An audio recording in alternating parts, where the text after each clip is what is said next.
tahun 2018 terjadi gempa dengan kekuatan 7 skala Richter di Lombok. Bencana ini menjadi perhatian nasional, padahal sebenarnya ada bencana yang jauh lebih dahsyat lagi di Lombok.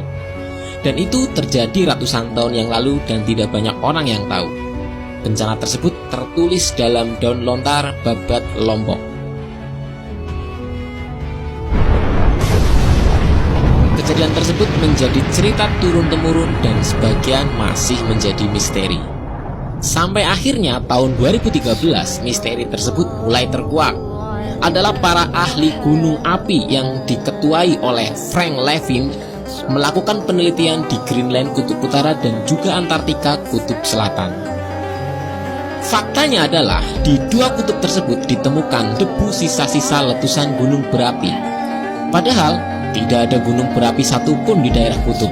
Hal ini mengindikasikan bahwa sisa letusan itu berasal dari letusan gunung berapi yang super dahsyat.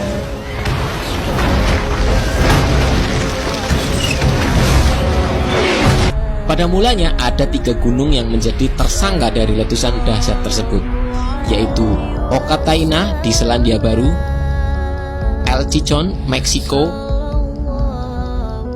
dan Quilotoa, Ekuador.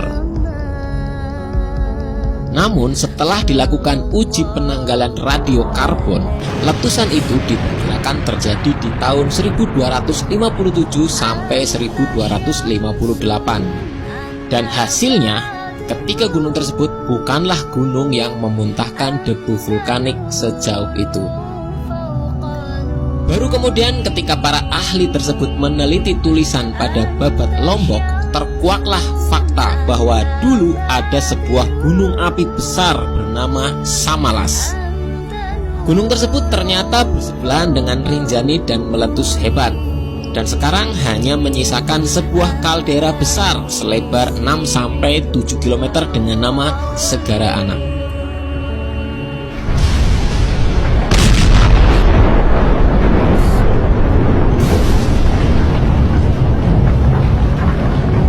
Dalam Babat Lombok disebutkan Samalas hancur dan Rinjani longsor.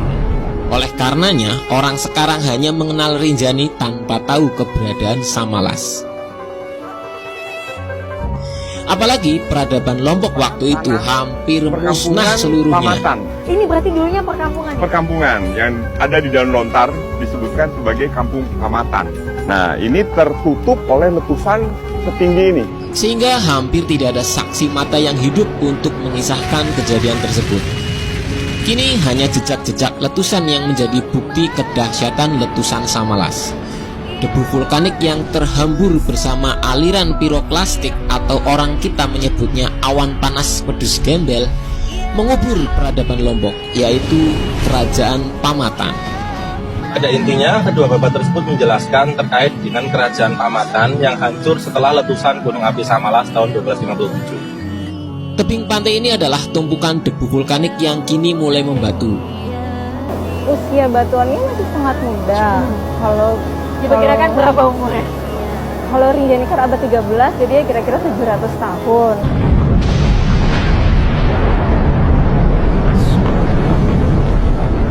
Letusan Samalas berlangsung dalam beberapa hari dan abu vulkaniknya terus menumpuk hingga ketinggian puluhan meter. Menurut para ahli, letusan Samalas masuk skala 7V atau Volcanic Explosivity Index. Dahsyatnya letusan Samalas atau Rinjani terekam jelas dengan batuan-batuan yang ada di sekitar Pulau Lombok. Walau sama-sama di skala 7, namun para ahli menyimpulkan letusan ini lebih besar dari letusan Gunung Tambora yang lokasinya tidak jauh dari Gunung Samalas. Gunung api purba Rinjani atau Samalas meletus pada abad ke-13. Diperkirakan letusan Rinjani purba mengalahkan Tambora dan Krakatau. Abu vulkanik dari letusan Samalas diperkirakan menjulang tinggi ke angkasa sejauh 43 km. Letusan Gunung Sinabung dan Merapi saja yang tercatat hanya setinggi 3-5 km. Sama seperti Tambora, letusan Gunung Samalas mengakibatkan kerusakan iklim.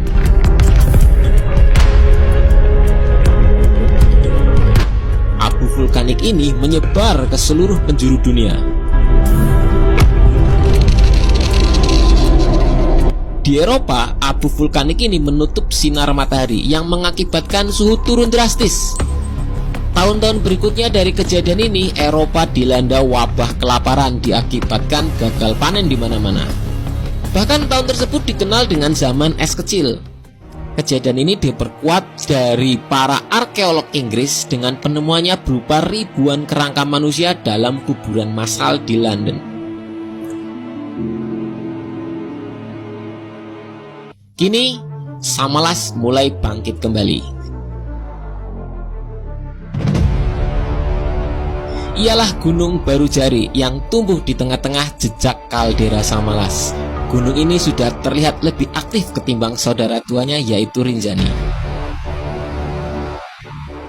Oleh karenanya ada yang menyebut Gunung Samalas sebagai Gunung Rinjani Tua.